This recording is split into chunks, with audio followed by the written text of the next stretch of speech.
Welcome back. It's time to tackle Mu, the dungeon that many have been waiting for since the very start. It's widely considered to be one of the most difficult in the game, though no one can quite agree on why. The most common reason I've seen is its labyrinthine layout. I submit that it's actually fairly straightforward and just has a lot of backtracking. The actual problem with it lies beneath the water. These stone golems are probably the toughest enemies that you're going to deal with in Mu.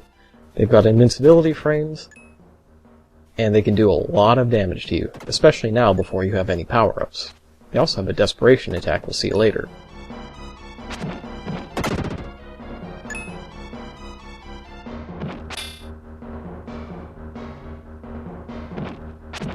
The stones they throw can be blocked by telekinesis, but it's a little hard when they're throwing them literally on top of you. You can hit them once when they're in stone form, but you can't hit them again until they stand up. That's why I was able to get them with the Psycho Dash earlier, but then my flute swings bounced off. Once they start to wake up, they become invincible, so you actually have to hit them while they're a rock.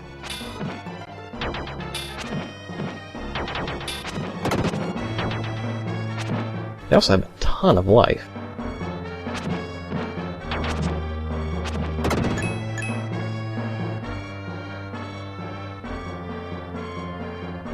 Notice the huge enemy count in this room.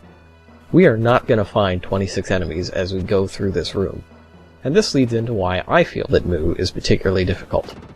The enemies are tough, they do a lot of damage, and you are unable to power up. Why? Because you have to kill all the enemies in the room to power up. But you can't because some of them are under that water. So you actually have to progress through the dungeon long enough to make that water go away before you can actually power up at all. It's like the Water Temple in 2D. Or is that just the Swamp Palace from Link to the Past in reverse? Anyways, we're going to be draining the water out once we take care of this phantom. Phantoms are extremely annoying. They're pretty much copy-paste from the Wizrobes in Zelda games. However, their shots can home in on you instead of just flying in a straight line.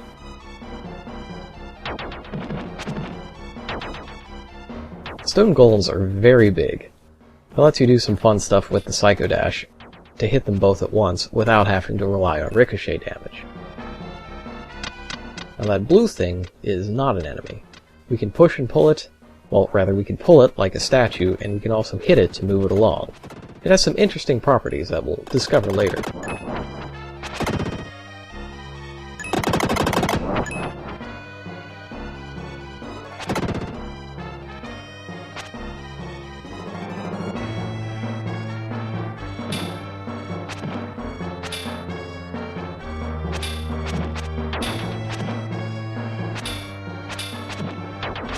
And there's the golem's desperation attack.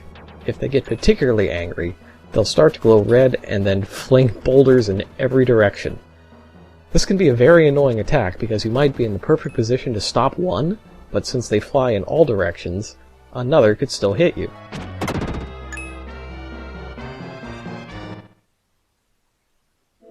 This is the Room of Hope, or one of the Rooms of Hope, as the case may be. We can't do anything there now, but it'll become instrumental once we find a certain item in the dungeon that shares a name with it.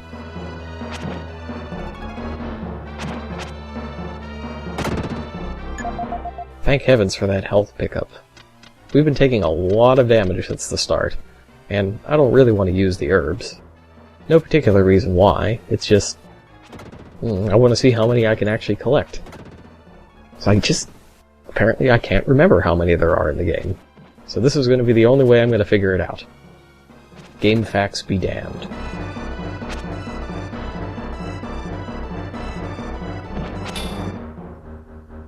They like to put the golems where you literally cannot pass by without destroying them. And in fact, they're going to do it later, in a way that we need Fred. Now that's the second empty chest we've come across. But fortunately, the game isn't just trolling us, it's actually giving us a hint as to what to do in this room. See those statues? Remember how last time, or for the two empty chests, the chest was where their gazes met?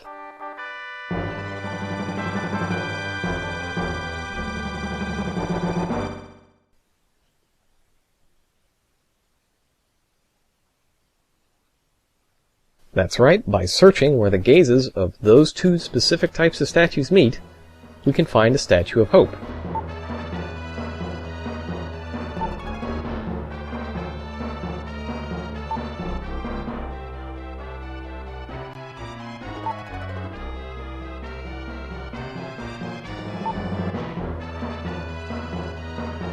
Unfortunately, Lily's hint comes a bit too late. We've already figured that out. It makes me wonder if this was actually a programming oversight and it was supposed to trigger before you entered that room. It seems kind of pointless to put the message in after you've already figured out the puzzle. But I guess that's something that the Zelda developers took a shine to, because they made Skyward Sword.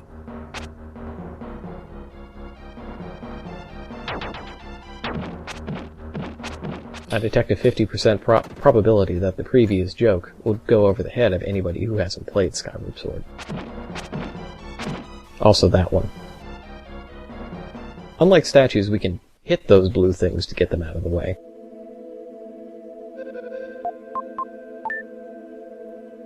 Using the statue here at the Altar of Hope.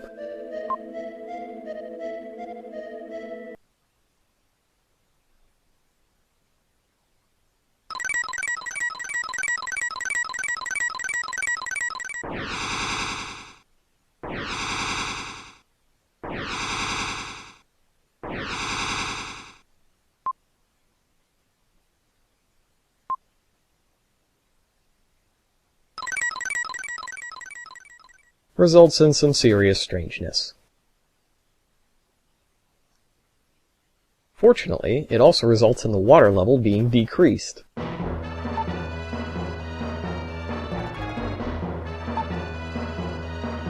And not only can we explore new areas, we can also kill new enemies that the game has been hiding from us.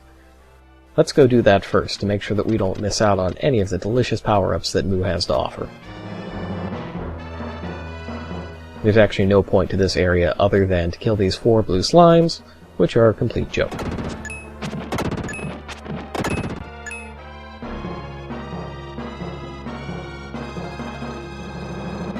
If you've played Terranigma, you might have noticed some similarities between this dungeon and Zoo, the similarly named dungeon from that game.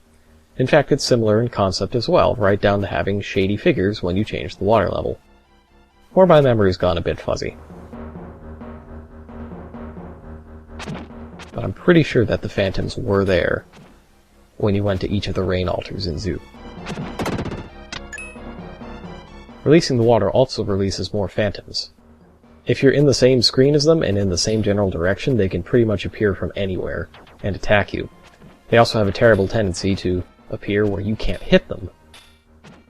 Unless, of course, you abuse some hitboxes, which I may or may not do in the future.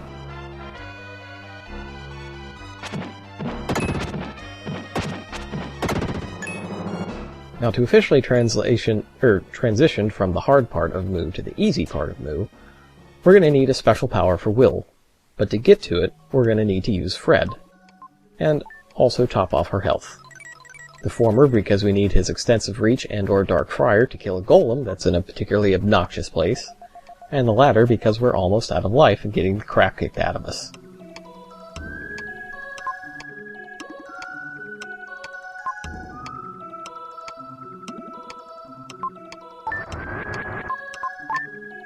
The idea of raising continents is reused again in Terranigma, where the first section of the game involves literally raising continents from somewhere to the surface of the Earth.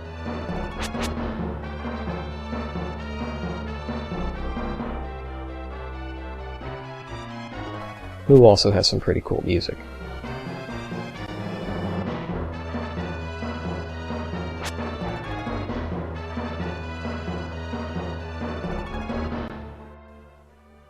Can you see that blue thing with the golem in front of it?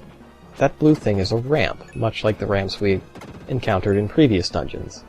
However, unlike them, there's no way to get a running start down a different ramp. So we're going to need to make use of that blue object that we encountered earlier. What it does is reflect you off it, or rather bounce you off it, as if it were a ramp. And since we can move it around, we can put it directly in front of this ramp, like so.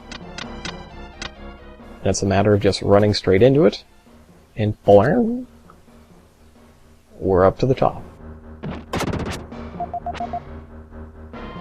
I do love those health pickups. I wish I could get them to drop more consistently without getting punched more consistently.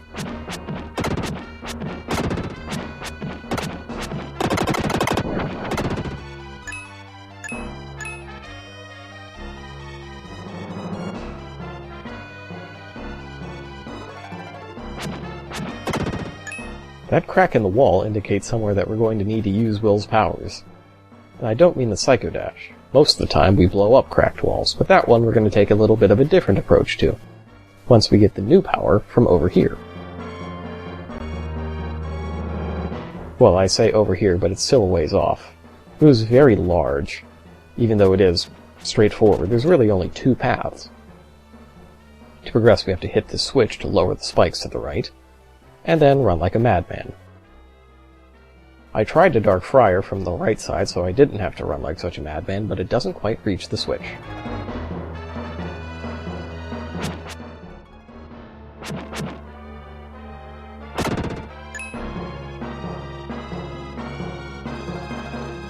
Almost there. In the future, we're going to be making this trip quite a few times, and at those times, I'm just going to cut most of it out. If there aren't any enemies and it's completely uneventful, I'm going to cut it out.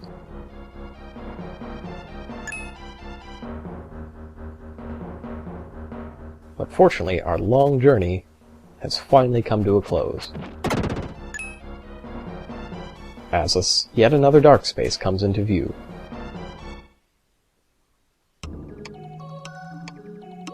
This one has our new power for Will.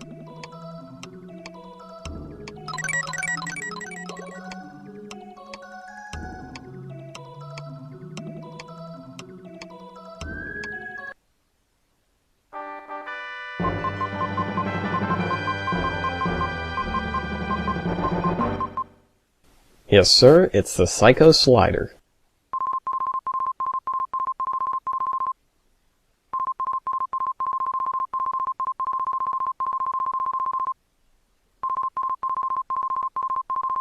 The Psycho Slider is one of the most horribly overpowered abilities in any action RPG, and it's ours to abuse at will. Next time.